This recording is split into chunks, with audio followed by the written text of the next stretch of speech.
Nobody? Okay.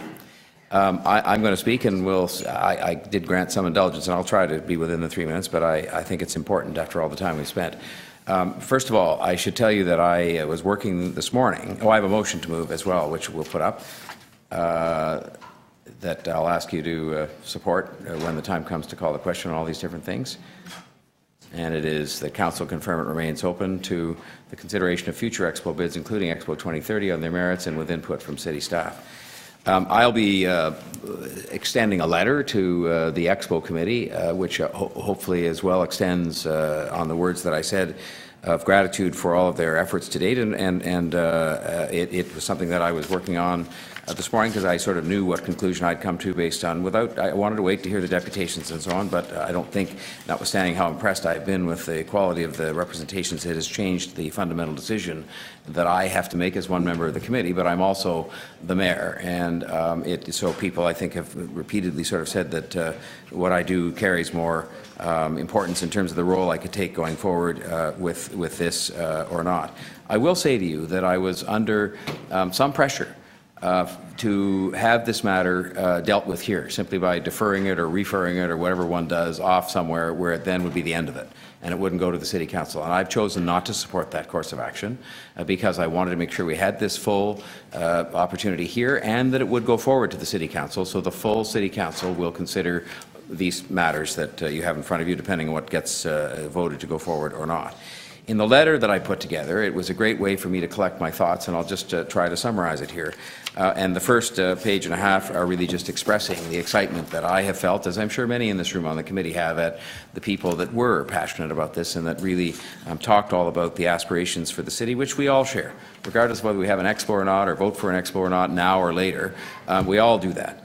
But I did start off by saying how important to me the criteria set out by a group of people we asked collectively, the City Council did, and we accepted their recommendations, that we establish a set of criteria so that when we had these discussions about international events and our decision to apply to host them or not, we would have a framework that we would look at. And I say in the letter, and I say to you here tonight respectfully, that the first item on that list, isn't it funny that the clock just stopped and never even started after I asked for an indulgence? I started it and it was stopped at 2 seconds.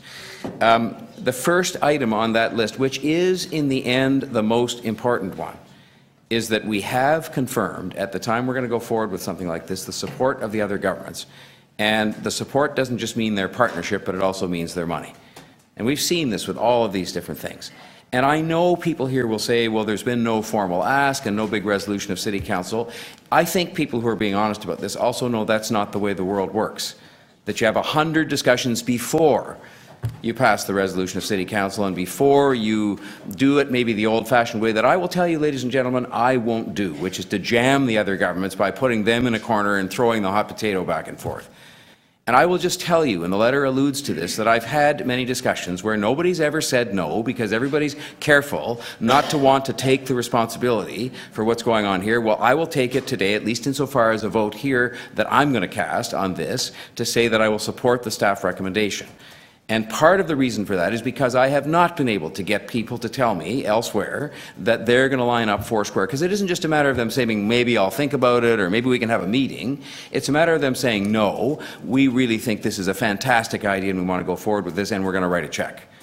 And I will tell you, and I've been honest with Councillor Wong-Tam, and I totally commend her for the enthusiasm she has put into this and the passion, not just during my time here, but before that. And in fact, I was a supporter in the past. I was even on the committee supporting this before I became the mayor, when I thought it was appropriate that I should then recuse myself from that because I had some decisions to make, like the ones we're in the process of beginning to make today. But I will tell you, I told her several months ago, and she'll remember, if it comes down to any doubt at all about whether any money that's coming forward to this has to be taken out of the money that we need for transit and housing, then I will tell you right now, I am not going to take money out of what we need for transit and housing to support an Expo or just about anything else for that matter. Those are the priorities that I got elected to implement.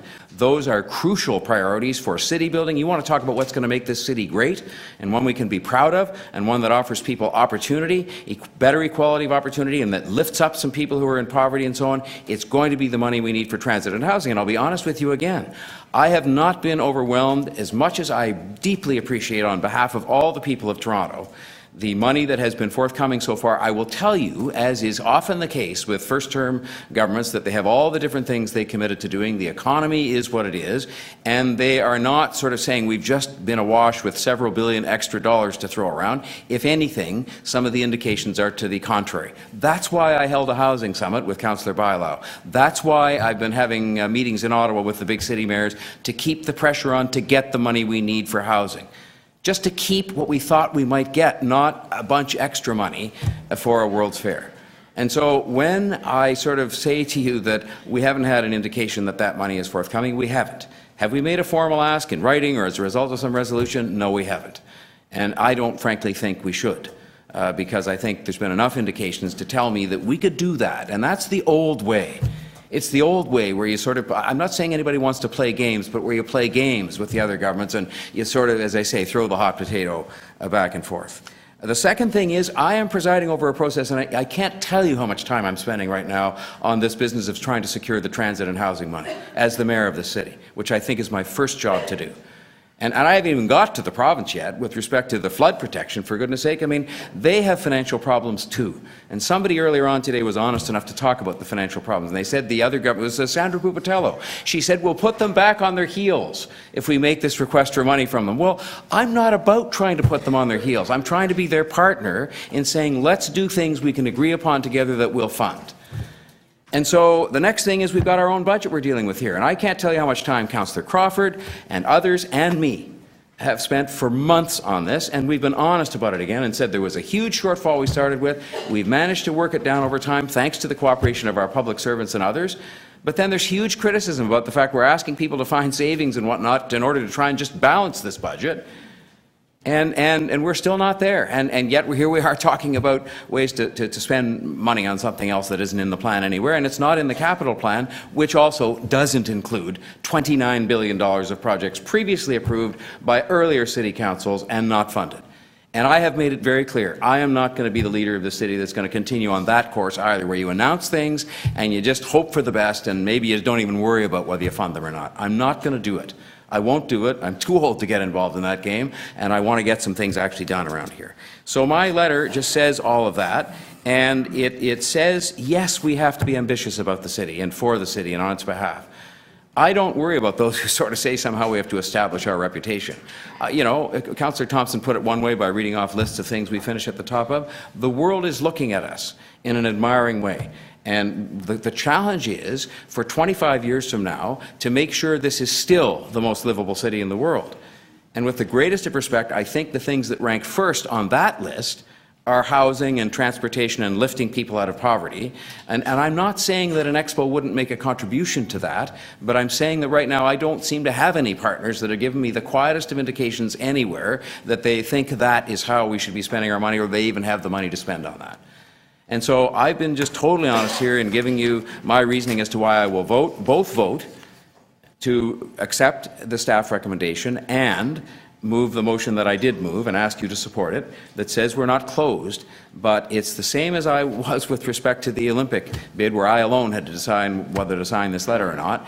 And I would say in all of the circumstances, the correct, or the common sense answer is not right now. Not right now, not never, and it is something we should perhaps aspire to and take a look at other future opportunities, but not right now for all the reasons I've tried to set out. And I very much appreciate your indulgence of me speaking for a moment or two extra. It maybe can forego a speech that I will promise to try not to give again at the City Council when we will discuss this. And I want that unnoted on the record, that it could have been disposed of here by sending it off somewhere where it never came back. And I decided that for myself, and I've encouraged my colleagues not to do that, because I think that's the right thing to do as well, to have it, spend the time we spent today, hear the deputations, hear the presentation, and then go forward and have a full discussion to the extent people want to have one at the City Council. But I've told you how I'm going to vote and why, and I think if I'm the last speaker, we can get on with calling the question on this. Thank you very much for your patience. Scattered tepid applause. First motion, Deputy Mayor. The first motion we will consider is Deputy Mayor Min Wong's motion. Mayor Tory, could we have a recorded vote? Of course. On the motion to adopt the staff recommendation, all those in favor, Councillor Ainsley, Councillor Holland, Councillor Crawford, Councillor DeGiorgio, Councillor McMahon, Deputy Mayor Minnan-Wong, Mayor Tory, Councillor Palacio, Councillor Pasternak, Councillor Robinson. All those opposed? Councillor Shiner. Motion to adopt the staff recommendation carries. Which makes motion 2 by Councillor Shiner redundant. Redundant, it does. Your motion, however. Then stands. my motion is next to be voted upon. We'll have a recorded vote on this as well. You need to rule, cancel. I would rule it's redundant because Oh, it's redundant. You can't go against. you can't say no bid and then say we'll bid if. I accept the fact that you're making me redundant. Thank you. All right, then the next motion was the motion with respect to future consideration of future possible Expo bids. It's up on the screen, or will be shortly. Jennifer, for the mayor's motion. And I'd ask for a recorded vote, Madam Clerk. On the motion to amend by Mayor Tory, all those in favor, Councillor Ainsley, Councillor Crawford, Councillor DeGiorgio, Councillor McMahon, Deputy Mayor Minnan-Wong, Mayor Tory, Councillor Palacio, Councillor Pasternak, Councillor Robinson, Councillor Shiner. All those opposed, Councillor Holland. There's motion to amend carries. All right, and again, I express my thanks to all those involved, and it will go forward now, of course, to City Council, and but I do thank you for your time today, those who've been here, and for all the efforts made so far on this. Now, we're going to move, if we can, to some quick release.